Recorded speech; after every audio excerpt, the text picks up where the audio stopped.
Welcome to a jam-packed rarity roundup for the first 2 weeks of May. With small children, there's always a chance things won't go as planned. When my son came down with a nasty flu, I had to skip a week. But that only makes this video even more special. We'll start with the new discoveries, then move on to the remaining megas, and finally cover some other rarities. The first species we'll talk about is the great snipe, which breeds to the northeast of the Netherlands.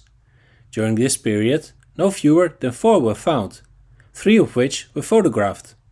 The undocumented sighting was accompanied by a detailed description that rules out any other species. With 5 confirmed records already this year, it seems inevitable that this bird will soon be downgraded from a mega rarity, requiring submission to the Rarities Committee, to a regular rarity. We're not there yet, so good documentation remains important. We'll actually begin with a sighting from the previous week that was kept hidden at the time due to its presence in a vulnerable area, something that happens more often with great snipe, as they tend to show up in meadowbird habitats and are typically only seen when flushed. This particular sighting was made on May 3rd in the province of Overijssel. The next was found more than a week later, on May 11th in North Holland, again in a sensitive meadow area. The following day, another was discovered in Groningen province during a breeding bird survey. This one was deep within a restricted area, and combined with the bird's elusive behavior, twitching it was a lost cause. On May 16th, things finally came together. On Ameland, a well-known nature filmmaker and a friend found a bird in a meadowbird area. Fortunately, this one occasionally showed itself from the path, giving the filmmaker a chance to give back to the twitching community, especially after earlier this year a dart-foot warbler on his own property could only be shared with a small group. You're now seeing footage of this bird on screen.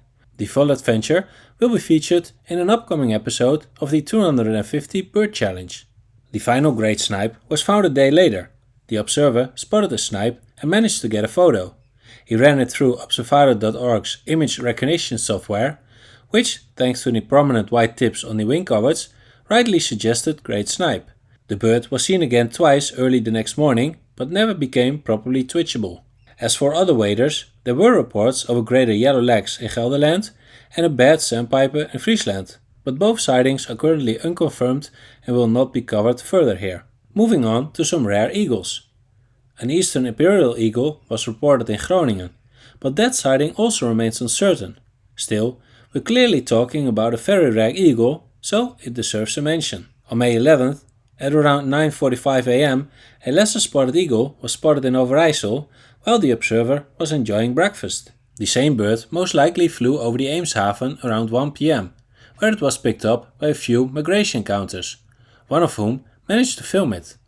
This marks the 29th record of this species in the Netherlands, where it's still extremely rare, even though it's a relatively common sight in countries like Poland. The last eagle in this roundup is the booted eagle, a species that shows up in small numbers every year, but the last twitchable individual was 6 years ago. This was the 60th national record. The bird was seen flying together with an osprey. I find it quite surprising that only 2 people noticed it, especially given the large number of birders present for the red-footed falcons in the area. One possible explanation is that many had already left after lighting conditions deteriorated.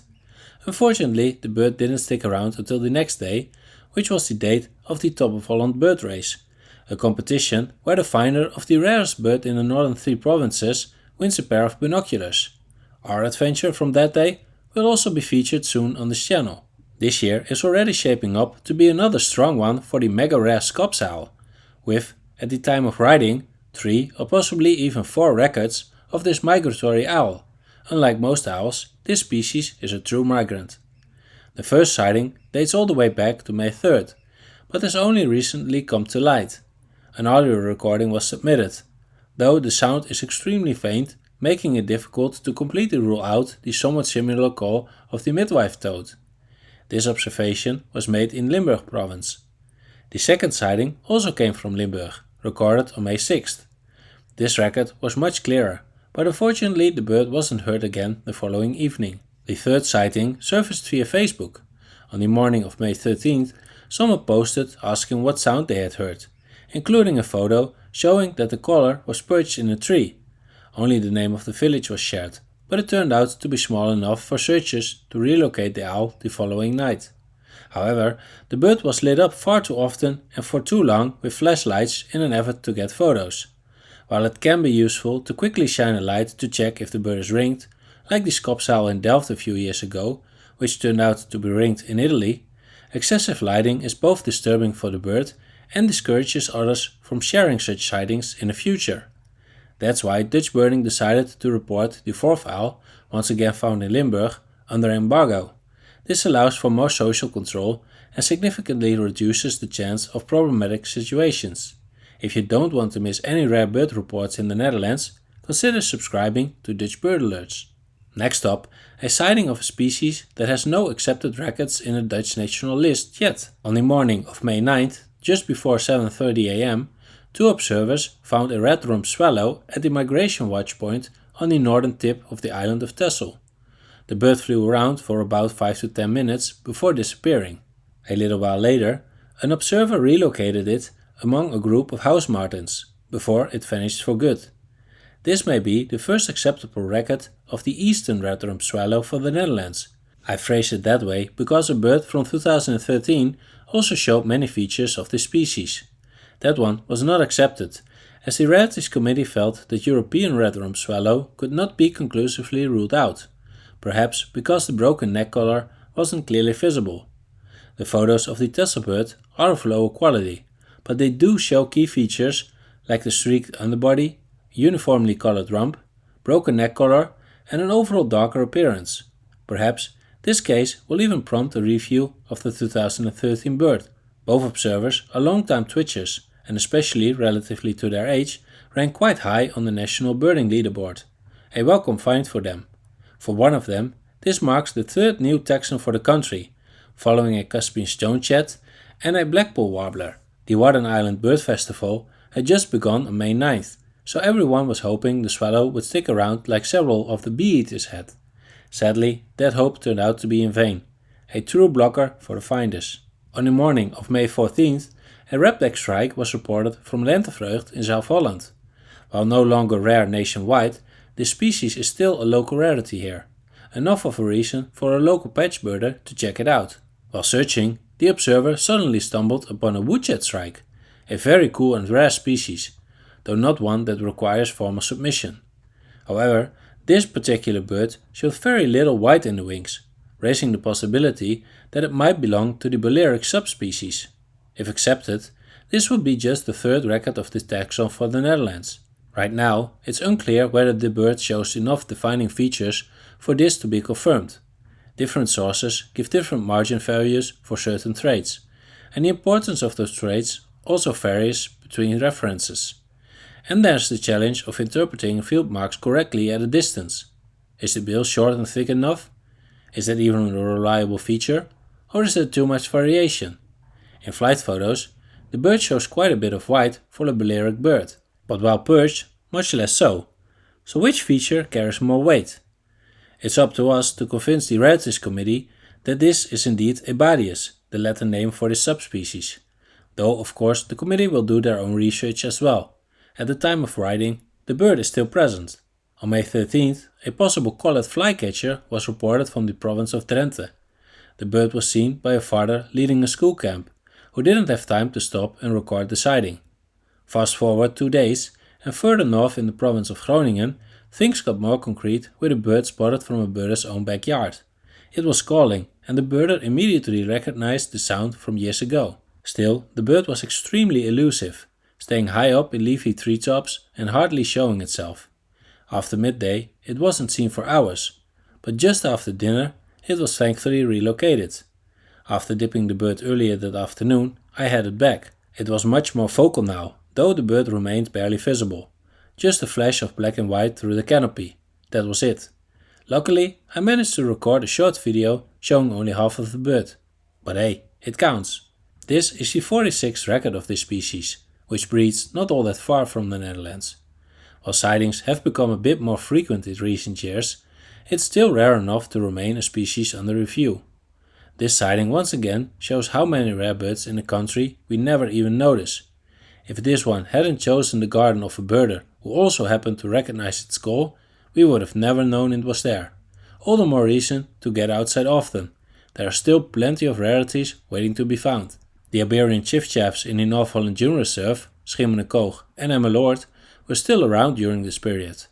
The bird in the Dune Reserve was last reported on May 11th, the Schimmenekoog one on May 16th. Luckily for the big day birders, the Emmeloord bird stuck around the entire period, though it often went unreported for long stretches. Then on the 16th, a new Iberian chiffchaff turned up at the southern tip of Limburg. There's a solid audio recording of its song, but whether the Rarities Committee will accept it without a call recording or even a photo remains to be seen. If accepted, it will be the 82nd Dutch record. Now for some updates on longstayers. Now let's start with the falcated duck, all three of which seemed to reappear during this period. The Limburg bird remained in the same spot throughout. The South Holland bird, just like in previous years, moved around a bit. It stayed in the Nieuwe Waterweg until May 7th, then suddenly showed up in the Nieuwe Driemanspolder on the 9th, where it was seen until the 11th. On the 14th, it was back in the Broekpolder near Vlaardingen, and in the evening of the 18th, the bird that had been seen weeks earlier near Zwolle seemingly resurfaced just south of the river. Just goes to show how long rare birds can go undetected. Then there's the spectacled eider, which was last reported on May 7th, despite plenty of searching during the Wadden Bird Festival from May 9th to 11th. It couldn't be found. A real shame it didn't show during the Tesselbeek Day. But then, out of nowhere, it was seen again on May 16th. A Dutch birder living in Ecuador was back in the country and managed to add it to his list. The bird was also seen again the next day in the same location, still far offshore. It's now quite likely that it'll spend the summer among the other non-breeding eiders in the Wadden Sea. I'm still hoping for a chance at better views. And then, our friend, the female bufflehead, yes, she reappeared after all.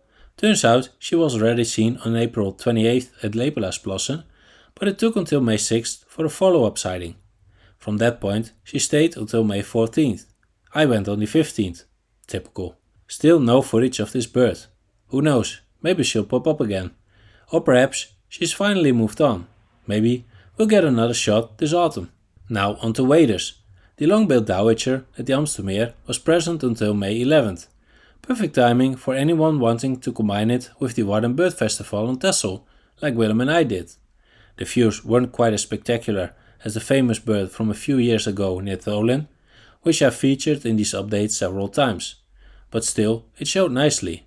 The downside of this location was that you had to look down on the bird from a dike, with the sun never really in your favor. One of this spring's most popular attractions was the collared prettinkle in South Limburg. At first, it seemed like the bird was only present for a few hours, but it returned the next evening. It would disappear now and then, but was reliably twitchable through May 5th. The bird was completely unbothered by people, as long as you stayed calm and let it come to you, resulting in some stunning photos. And last but not least, our familiar friend in Lelystad, the pygmy cormorant, still present throughout the period, much to the joy of the Flevoland Big Day team. Thanks to this bird, they just barely broke the provincial record with 155 species. And finally, let's wrap up with a look at some of the less rare rarities. We start with the green-winged teal. Of the longstayers, only the Limburg bird was still being seen, last reported on May 10th. There was also a new find in Zeeland on May 7th. The bird was in a restricted area, but viewable from a nearby watch hill. It was still there the following day. Then there was a black guillemot in heavy mold found at the very western tip of Vlieland.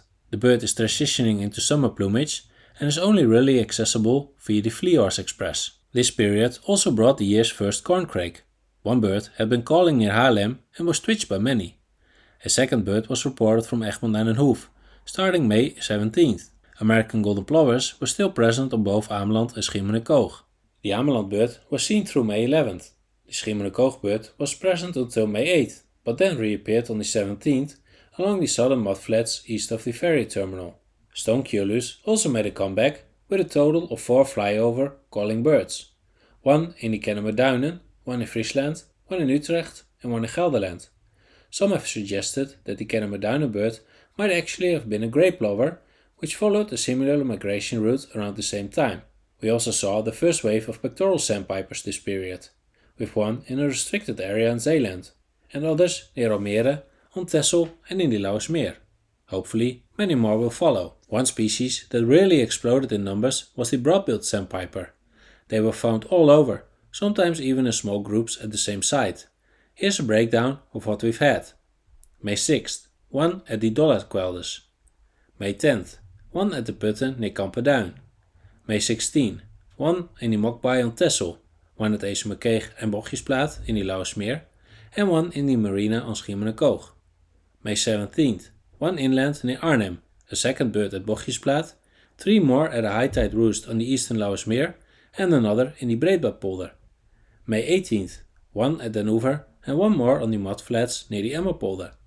Broad-billed sandpiper is no longer as rare as it once was, but seeing this many in such a short span is still pretty remarkable. On May 17th, during the Top of Holland bird race, yes, a vlog on that is coming soon, a Pacific golden plover was found near the Breedbadpolder, a classic location for rare golden plovers. After a quiet few weeks for black-winged kites, we suddenly had 5 birds show up, 1 in northern Friesland, 1 in northwest Overijssel, 1 in Gelderland, 1 in Limburg and 1 in North Brabant. Despite the increase in sightings, it's still a dream to come across one. They can turn up anywhere, but tend to be most visible in the early morning or late evening. So it's a good idea to make an evening loop through your local patch. You never know what you might find. Maybe a black-winged kite, or maybe something else unexpected. In dragonfly-rich areas, it was again time for red-footed falcons. While there wasn't a massive influx like we've seen in some years, there were still small groups, up to 3 birds seen together like on the Dwingelderveld. If you see a falcon in this kind of area, it's worth giving it a second look, just in case.